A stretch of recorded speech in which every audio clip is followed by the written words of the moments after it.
Book 4 of the Odyssey is called The King and Queen of Sparta. We've left behind the quiet reflection of King Nestor in Pylos and arrived in a palace overflowing with light, music, and festivities. We meet this royal couple in their magnificent palace, and they're hosting a lavish event. And it should feel celebratory, but it doesn't. The whole time, we're aware that Ithaca doesn't have their king. Their queen is being harassed. Their kingdom is slowly falling apart.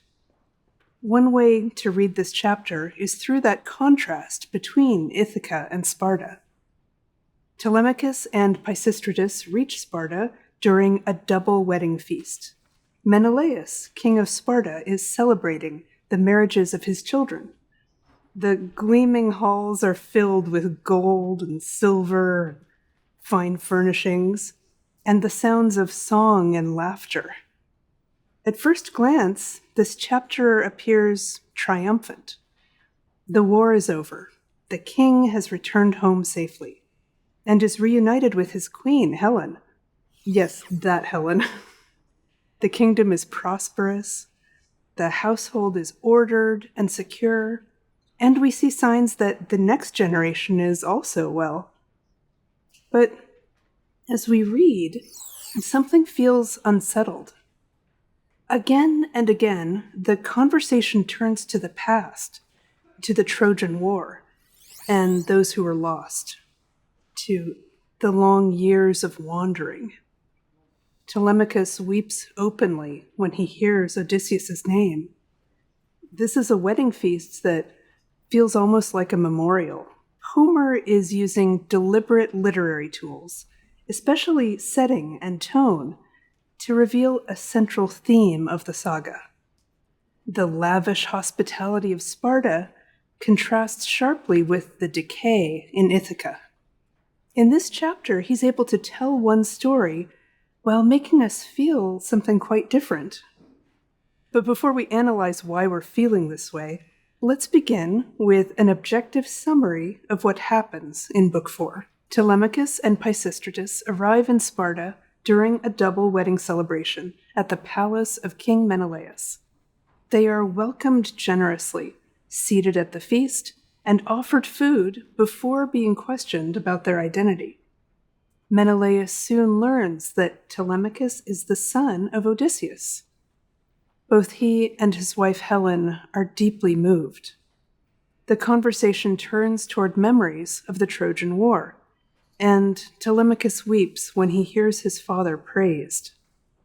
Helen tells a story from the past, a moment during the war when Odysseus disguised himself as a beggar, entered the city of Troy, gathered information, and escaped undetected.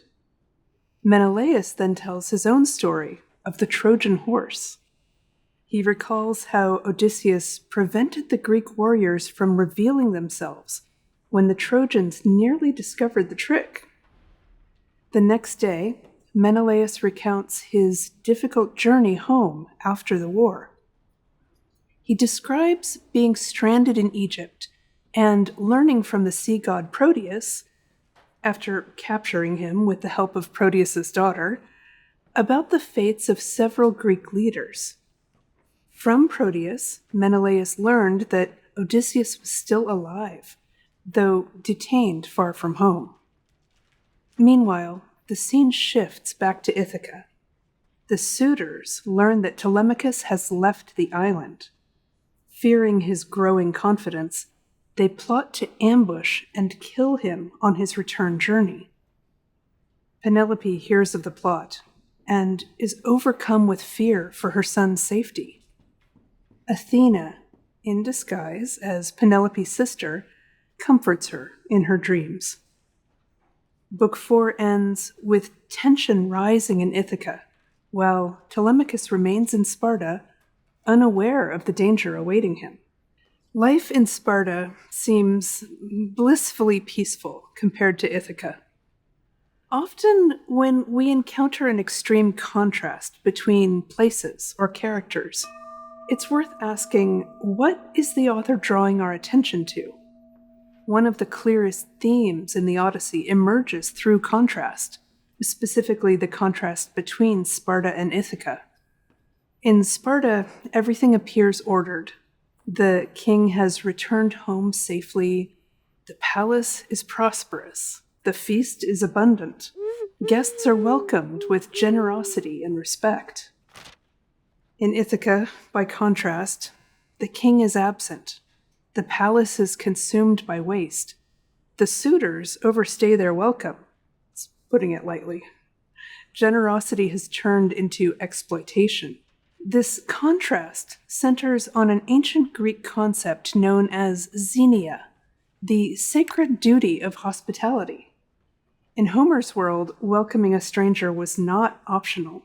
It was a moral and religious obligation overseen by Zeus himself. In this context, he's called Zeus Xenios, protector of guests. There were specific expectations. A host was expected to offer food and drink before asking questions, to provide rest and protection, to give a parting gift, and to treat the guest with dignity. A guest, in turn, was expected to show respect, avoid burdening the host, and to offer news and goodwill or future friendship. This ritualized exchange created what the Greeks called guest friendship, and this was a bond that could last across generations. Think about how essential this practice was in ancient Greece. If you're sailing around or traveling the roads, where are you going to find something to eat? Or somewhere to sleep? Through the practice of Xenia, travelers could expect to find a safe place to rest and a meal before continuing their journey.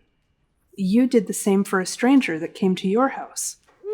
You did this for yourself to show you were a good host, but also keeping in mind that they might one day host you, or even your children. We might recognize this as something similar to what we now call the Golden Rule. Treat others as you would wish them to treat you. Treat the strange traveler who lands at your door as you would hope to be treated the next time you are far from home.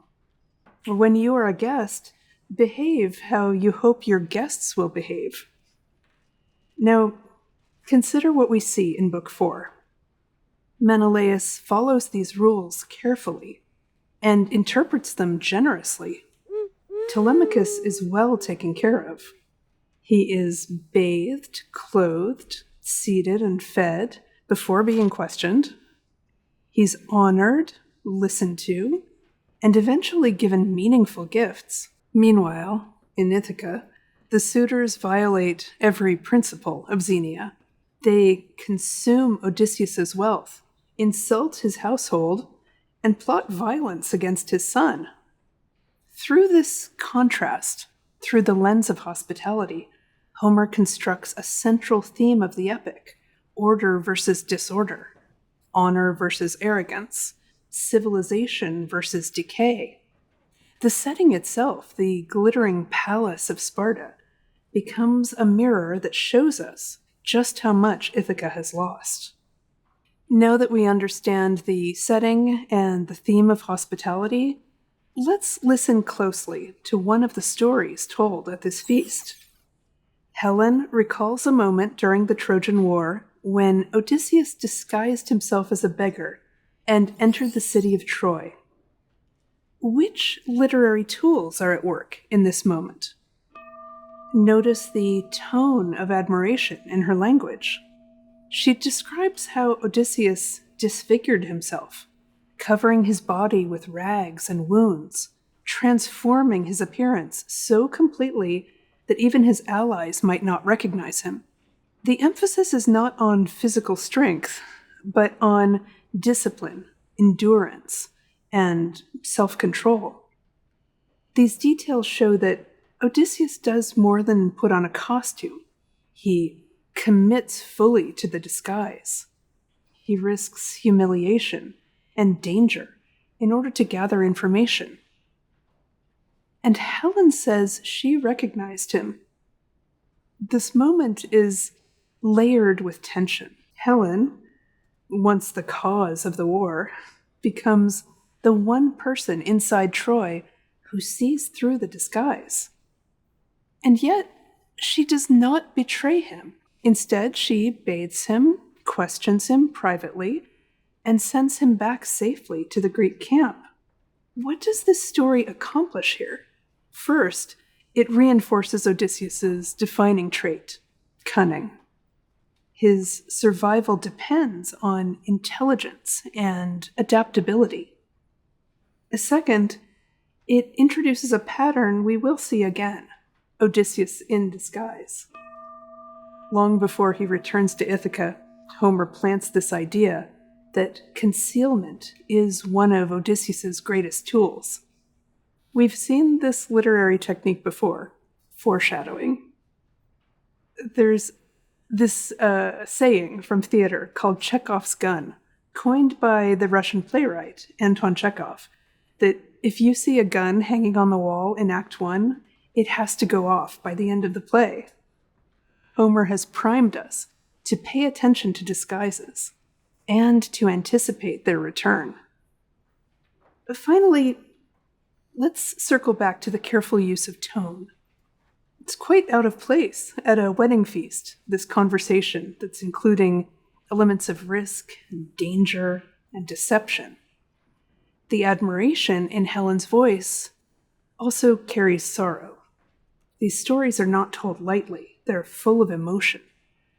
Through Helen's memory, Odysseus is presented as both legend and loss, a hero admired but still absent.